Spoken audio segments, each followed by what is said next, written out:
Hello everyone, இந்த வீடியோவில் ration card எப்படி அப்ளை பண்ணுறதுன்னு பார்க்கலாம். அதுக்கு ஃபஸ்ட்டு நியூவாக மேரேஜ் ஆகிருக்கிறவங்களாம் இருந்தீங்க அப்படின்னா ஹஸ்பண்ட் நேமும் ஒய்ஃப் நேமும் அவங்கவுங்க குடும்பத்திலேருந்து உங்களோட நேமை ரிமூவ் பண்ணியிருக்கணும். அதுக்கப்புறம் தான் இந்த ப்ரொசீஜர் பண்ண முடியும்.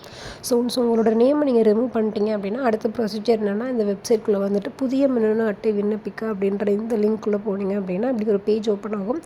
இதில் இந்த சைடு எல்லாமே இங்கிலீஷில் டீட்டெயில்ஸ் கேட்கும், இந்த சைடு எல்லாமே தமிழில் டீட்டெயில்ஸ் கேட்கும். Name of the family head, குடும்ப தலைவர் யார் அப்படின்னு சொல்லி என் ஹஸ்பண்ட் நேம் நான் கொடுக்குறேன், உங்களுக்கு யார் நேம் கொடுக்கணுமோ நீங்கள் கொடுத்துக்கலாம். ஸோ இந்த நேம் கொடுத்ததுக்கப்புறம் அவங்களோட ஃபாதர் நேம், அவங்களோட அட்ரஸ், இது எல்லாமே கொடுக்கணும் தமிழில்.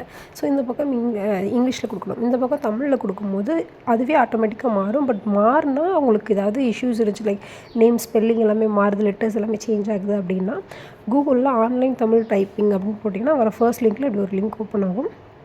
ஸோ அதில் நீங்கள் வந்து இங்கிலீஷில் டைப் பண்ணாலே அது ஆட்டோமேட்டிக்காக தங்கிலீஷில் டைப் பண்ணால் ஆட்டோமேட்டிக்காக தமிழில் மாறிடும். ஸோ அந்த மாதிரி சேஞ்சஸ் வச்சுக்கிட்டு உங்களோட நேம், அட்ரஸ், ஃபாதர் நேம் எல்லாத்தையுமே டைப் பண்ணி வச்சுக்கோங்க. ஃபர்ஸ்ட் ஆஃப் ஆல் டைப் பண்ணி வச்சுட்டு நெக்ஸ்ட் இங்கேருந்து எங்கே காப்பி பண்ணி பேஸ்ட் பண்ணிக்கோங்க. அது கொஞ்சம் ஈஸியாக இருக்கும். ஸோ ஒன்ஸ் நான் வந்து இந்த இடத்துல எல்லாத்தையுமே என்னென்ன டீட்டெயில்ஸ் இருக்கோ அது எல்லாத்தையுமே இங்கிலீஷில் டைப் பண்ணுறேன். அது ஆட்டோமேட்டிக்காக எப்படி தமிழில் மாறுதுன்னு பார்த்தீங்களா?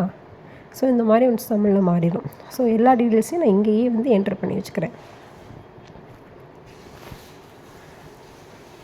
ஸோ எல்லா டீட்டெயிலையும் இந்த சைடை என்டர் பண்ணதுக்கப்புறம் அங்கே நேம் கேட்குற இடத்துல அந்த நேம் எதுவோ அதை காப்பி பண்ணி அங்கே பேஸ்ட் பண்ணிக்கிறேன்.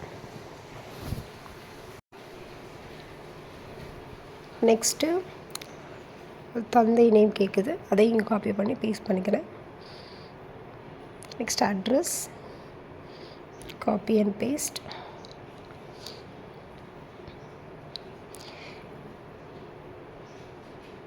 டிஸ்ட்ரிக்ட் காப்பி பண்ணி பேஸ்ட் பண்ணியாச்சு. ஸோ இந்த டீட்டெயில்ஸ் இவ்வளோ சுலபமாக முடிஞ்சா. நெக்ஸ்ட்டு வந்து பார்த்திங்கன்னா உங்களோட மாவட்டம், மண்டலம், கிராமம் எந்தெந்த ஏரியாவில் வரும் அப்படின்ற எல்லாத்தையுமே பார்த்து சூஸ் பண்ணிக்கோங்க. ஸோ நீங்கள் சூஸ் பண்ணதுக்கப்புறம் உங்களோட பின்கோட்,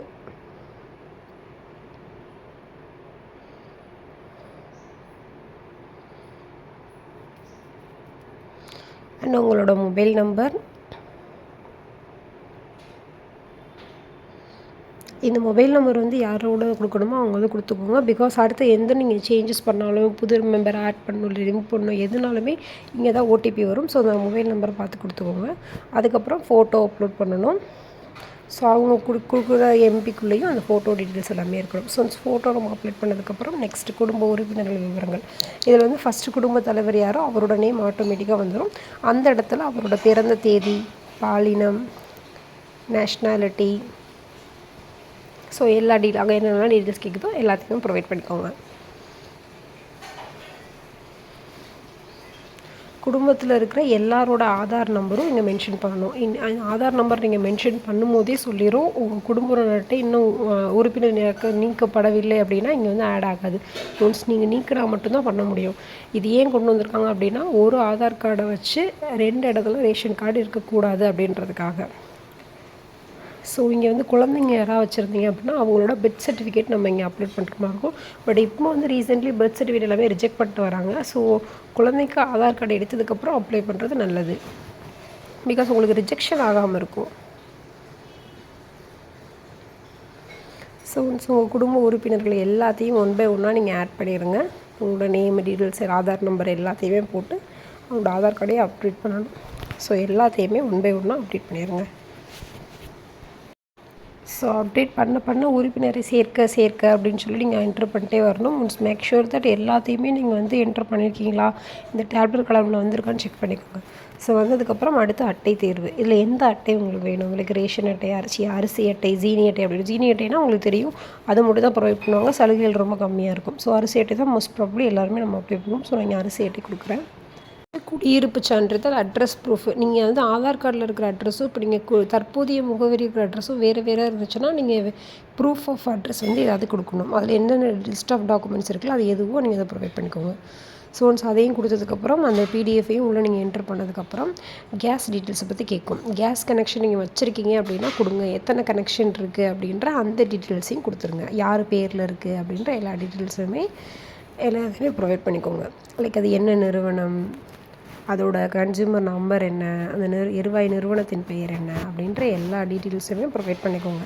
எத்தனை கனெக்ஷன் இருக்கோ அந்த கனெக்ஷனையும் நீங்கள் மென்ஷன் பண்ணணும். அதுக்கப்புறம் உறுதிப்படுத்துதல் கொடுத்ததுக்கப்புறம் பதிவு செய்ய அப்படின்னு சொல்லியிருக்கேன். அது இதை கிளிக் பண்ணிக்கோங்க. ஸோ பதிவு செய்ய கிளிக் பண்ணதுக்கப்புறம் எல்லா டீட்டெயில்ஸுமே கரெக்டாக இருக்குதுன்னு செக் பண்ணிவிட்டு கொடுத்தீங்க அப்படின்னா ஒரு ப்ரிவ்யூ மாதிரி காட்டும். இந்த ப்ரிவ்யூவில் இருக்கிற எல்லாமே கரெக்டாக இருக்குது, எந்த சேஞ்சஸுமே இல்லை, இதே மாதிரி தான் இதில் இருக்க டீட்டெயில்ஸ் மட்டும் தான் எனக்கு ஆதார் கார்டில் எனக்கு ரேஷன் கார்டில் வேணும் அப்படின்னு நினச்சிங்கன்னா உறுதி செய் கொடுத்துட்டிங்கன்னா இந்த இடத்துல குறிப்பு எண்ணு சொல்லி ஒரு நம்பர் கொடுக்கும். ஸோ இந்த நம்பரை வச்சு தான் நீங்கள் வந்து அடுத்து ஃபர்தராக ட்ராக் பண்ண யூஸ்ஃபுல்லாக இருக்கும். ஸோ இந்த நம்பரை சேவ் பண்ணி வச்சுக்கோங்க. ஸோ சேவ் பண்ணதுக்கப்புறம் இங்கே முகப்பு அப்படின்னு போட்டு நிலை அறியன்னு சொல்லியிருக்கும். ஸோ அதில் போய் அவங்களோட டீட்டெயில்ஸ் நீங்கள் கிளிக் பண்ணிங்க அப்படின்னா எந்த ஸ்டேட்டஸில் இருக்குன்றது காட்டிடும்.